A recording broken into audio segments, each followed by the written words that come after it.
अस्सलामुअलैकुम वरहमतुल्लाहि वबरकातुहू।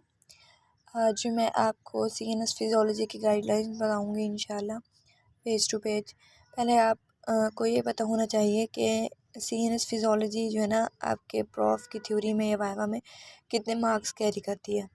तो वाइवा के तो रिकॉर्डिंग हर किसी का यूनिवर्सिटी के रिकॉर्डिंग ही होता है, कोई सर कैसे सुनते हैं कोई सर कैसे सुनते हैं, लेकिन जो थ्योरी का है ना, थ्योरी में ये मेजर है।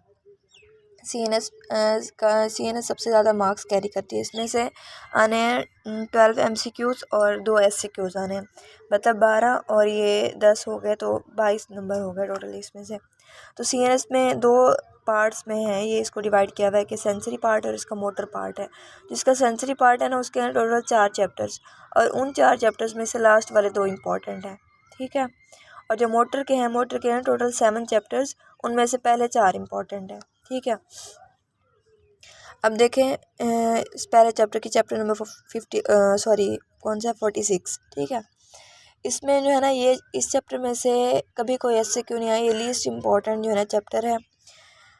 इस पेज में से बताऊँ तो इस पेज में से कुछ ख़ास भी नहीं है, बस आपको ये पता होना चाहिए कि सेंसरी पार्ट कौन सा होता है और मोटर पार्ट कौन सा होता है, बस इसके अलावा कुछ भी ज़रूरत नहीं है, ठीक है। जो ये वाला पार्ट है ना, इसमें जो है ना आपको साइनेप्सिस का रोल पता होना चाहिए कि साइनेप्सिस का क्या रोल होता है प्रोसेसिंग ऑफ इंफॉर्मेशन में, ठीक है। और इंटीग्रेटिव फंक्शन का भी थोड़ा सा कॉन्सेप्ट होना चाहिए। इसके अलावा जो है ना जो स्टोरेज ऑफ इंफॉर्मेशन है, मेमोरी, इनका जो है ना बस पता होगा कि कैसे होते हैं, लेकिन ये हम आगे पढ़ेंगे। चैप्टर नंबर 58 है शायद या 59 है, उसमें ना मेमोरी वाला टॉपिक है, तो वहाँ से हो जाएगा इंशाल्लाह। इसके बाद ये जो है ना किस किस लेवल पे क्या क्या हो रहा है, तो ये नहीं है इम्पोर्टेंट। अगर फिर भी आपको ज़्यादा पढ़ने का शौक़ है तो आप जो है ना इनके फंक्शन देख लेंगे। स्पाइनल कॉर्ड के लेवल पे कौन कौन से फंक्शन परफॉर्म हो रहे होते हैं, सब कॉर्टिकल लेवल पे कौन से हो रहे होते हैं, और कॉर्टेक्स हमारे कौन से फंक्शन परफॉर्म कर रहा होता है, ठीक है। ये वाला नहीं करना। और इसमें टाइप्स ऑफ साइनेप्स करना, यहाँ से जो है ना थोड़ा सा इंपॉर्टेंट टॉपिक स्टार्ट हो रहा है, जो कि किसी वाइवा वगैरह में पूछ सकते हैं, या फिर हो सकता है कभी SCQ में आया तो नहीं है वैसे, लेकिन हो सकता है आ जाए। तो टाइप्स ऑफ साइनेप्सिस, केमिकल और इलेक्ट्रिकल में डिफरेंस पूछ लेते हैं, तो उसमें आप लोगों ने ये डायग्राम भी बनानी है, ठीक है। इसके बाद जो है ना वन वे कंडक्शन, इसकी करेक्टरिस्टिक होती है, ये शायद कभी MCQ में आ जाए, लेकिन वैसे आता तो नहीं है, हर किसी को पता होता है कि वन वे कंडक्शन होती है। इस पर भी नहीं इम्पोर्टेंट कुछ भी। ये जो है ना फिजियोलॉजिकल एनाटॉमी है, तो ये एनाटॉमी का पार्ट है। जहाँ कभी भी फिजियो में एनाटॉमी लिखी होती है ना, तो वो आप सिर्फ समझने के लिए पढ़ते हो, वो याद करने के लिए नहीं पढ़ते, तो ये नहीं है इम्पोर्टेंट। बेशक आप छोड़ भी दें तो आपको हो जाएगा। इसमें वही बेसिक बातें लिखी हुई हैं जो आप लोगों ने GA में पढ़ी हैं, कि मोटर न्यूरॉन होता है, उसका डेंड्राइट एक्सॉन्स वगैरह होते हैं। इसके बाद प्री साइनेप्टिक टर्मिनल्स, इसका कॉन्सेप्ट होना चाहिए कि कौन सा होता है प्री साइनेप्टिक टर्मिनल। ये पूछ सकते हैं कोई वाइवा वगैरह में, या क्योंकि ये थ्योरी के लिहाज से तो बिल्कुल भी नहीं इम्पोर्टेंट ना, तो ये मैकेनिज़्म देख लेना। इसके बाद जो है एक्शन ऑफ ट्रांसमीटर, ये भी नहीं है इम्पोर्टेंट। और ये सेकंड मैसेंजर सिस्टम वाला, ये आपका एंडोम से हो जाएगा, तो अगर आप यहाँ पे नहीं भी करते तो इट्स ओके। ये आइन चैनल्स भी बेसिक बातें लिखी हुई हैं कि कैटाइन होते हैं, एनाइन होते हैं, सेकंड मैसेंजर सिस्टम वहीं से हो जाएगा, आपके एंडो से हो जाएगा इंशाल्लाह। और ये वाला आप लोग देख लीजिएगा, ठीक है, कि अगर जो है ना एक केमिकल वो होता है ना बायोलॉजिक, एक सेकंड मैसेंजर सिस्टम एक्टिवेट होता है ना, तो उसमें कौन कौन से स्टेप्स होते हैं, ठीक है। तो ये आप देख लीजिएगा, लेकिन ये यही कुछ है जो इधर डायग्राम में दिया हुआ है। मैं फिर कहूँगी ये एंड से हो जाएगा, लेकिन आप लोग जैसे स्टार्ट में आप लोगों की असेसमेंट वगैरह होगी ना, तो आप लोग एक नज़र देख लें वैसे। और सर ने हमें कभी नहीं दिया वैसे। ये एक्साइटेशन कैसे होती है, इनहिबिशन कैसे होती है। एक्साइटेशन अगर आप कर लेना तो आपको इनहिबिशन बिल्कुल समझ आ जाएगी, ठीक है। तो इसलिए जो है ना आप एक्साइटेशन को देख लीजिएगा, आसान से वही फर्स्ट ईयर वाली बातें हैं कि पॉजिटिव आइंस फ्लो करेंगे तो वो पोटेंशियल जनरेट होगा, ये वो वगैरह। और इसके बाद ये वाला टेबल इम्पोर्टेंट है, ठीक है, ये वाला टेबल, और बस ये दोनों जो टेबल्स हैं ना, इनके आप लोगों ने नाम करने, ये जस्ट ना MCQs के लिए इम्पोर्टेंट है, ठीक है। किसके लिए? MCQs के लिए ये दोनों टेबल्स इम्पोर्टेंट है कि कौन से कहाँ किस पे एक्ट करते हैं, कौन से किस पे वगैरह वगैरह, ठीक है। और कौन से पेप्टाइड्स हैं, कौन से पिट्यूटरी हैं क्लास 1 में, क्लास 2 में कौन कौन से ये वगैरह। तो small molecule rapidly acting transmitters इसमें तो जो है ना इसमें नहीं है इम्पोर्टेंट ये रिसाइकलिंग। आप लोग देख लीजिएगा बस, ये यही बात बताई हुई है। और उसमें रिसाइकलिंग इसका एक इम्पॉर्टेंट वो होता है, फीचर होता है, तो उसका पता होना चाहिए आपको कि किस में रिसाइकलिंग होती है। ये आप रीड कर लीजिएगा, ठीक है। ये कभी MCQ में आ सकता है ये पूरा। इसके बाद जो न्यूरोपेप्टाइड्स है ना, न्यूरोपेप्टाइड्स में भी नहीं है इम्पोर्टेंट, लेकिन आप लोगों को कॉन्सेप्ट होना चाहिए न्यूरोपेप्टाइड्स का, ठीक है। इसका कॉन्सेप्ट रखना है। और इसके बाद जो है ना इलेक्ट्रिकल इवेंट्स की बात हो रही है, इसमें यहाँ पे गंद मारा हुआ बहुत ज़्यादा, आप लोगों को थोड़ी डिफ़िकल्टी होगी। आप लोग ना इसके कोई लेक्चर ले लें, या फिर इंशाल्लाह मैं भी बनाऊँगी इस पर। और अगर मेरी समझ नहीं आती तो आप किसी और से ले लें। अगर किसी और के भी अच्छे नहीं मिलते तो फिर आप ऐसा करें कि इनमें से ना वो जो मेन बातें हैं ना कि पॉजिटिव आइंस अंदर आ रहे हैं, कौन से पॉजिटिव आइंस आ रहे हैं और पोटेंशियल कहाँ से कहाँ जा रहा है, मतलब सिर्फ ये देखना होता है कि कितना जो है ना डिक्रीज़ हो रहा है, कितना इंक्रीज़ हो रहा है, वो देखना होता है। और ये जैसे यहाँ पे +65 61 का डिफरेंस आ रहा है, यहाँ पे -61 का ये वगैरह ये बातें लिखी हुई हैं, तो ये आपको लोगों को पता होनी चाहिए बस। इसके बाद ये भी नहीं है इम्पोर्टेंट, जनरेशन ऑफ पोटेंशियल ये नहीं है। सिर्फ आपको ना इसमें ये पता होना चाहिए कि एक्साइटेटरी पोस्ट सिनेप्टिक पोटेंशियल क्या होता है और excitatory post synaptic inhibitory potential क्या होता है, ठीक है। पोस्ट सिनेप्टिक इनहिबिटरी पोटेंशियल, ये दोनों चीज़ें आप लोगों को पता होनी चाहिए।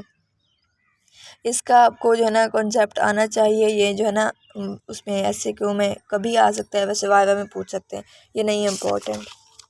इसके बाद स्पेशल समेशन इम्पोर्टेंट है, टेम्पोरल भी इम्पोर्टेंट है, लेकिन ये नेक्स्ट चैप्टर में दी हुई है। यहाँ पे गंद मारा हुआ है, आप लोग यहाँ से रीड करना चाहें बेशक कर लें, लेकिन नेक्स्ट 47 आई गेस, हाँ उसमें दी हुई है। इसका 25 वाली डेफिनेशन दी हुई है, तो इसके डेफिनेशन पूछते होते हैं।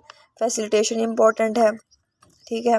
इसके बाद जो है ना ये नहीं है इम्पोर्टेंट, आप लोगों ने रीड करना है कॉन्सेप्ट के लिए, तो रीड कर लीजिएगा। कोई मतलब ऐसे इक्का दुक्का कॉन्सेप्ट निकल आता है तो फिर आप एंड में मुझे डांट रहे हो कि हमारा कॉन्सेप्ट नहीं बना था आपकी वीडियो देख के, क्योंकि आप लोगों ने मना किया था। अच्छा जी, आगे है ये वाली एक्साइटेटरी स्टेट, इसमें भी नहीं इम्पोर्टेंट। जो टॉपिक इम्पोर्टेंट है ना इस चैप्टर में से वो ये है। इसमें से MCQ आ सकता है, जैसे ये ड्रग्स वगैरह के नाम दिए हुए, और जो है ना एसिडोसिस की वजह से जो है ना न्यूरल एक्टिविटी डिप्रेस होती है और अल्कोलोसिस में इंक्रीज़ होती है, ये वाली बात आ सकती है। और जो है ना इसकी ये और सिनेप्टिक डिले की डेफिनेशन, टॉपिक ये वाला इम्पोर्टेंट था इस चैप्टर में से, ठीक है।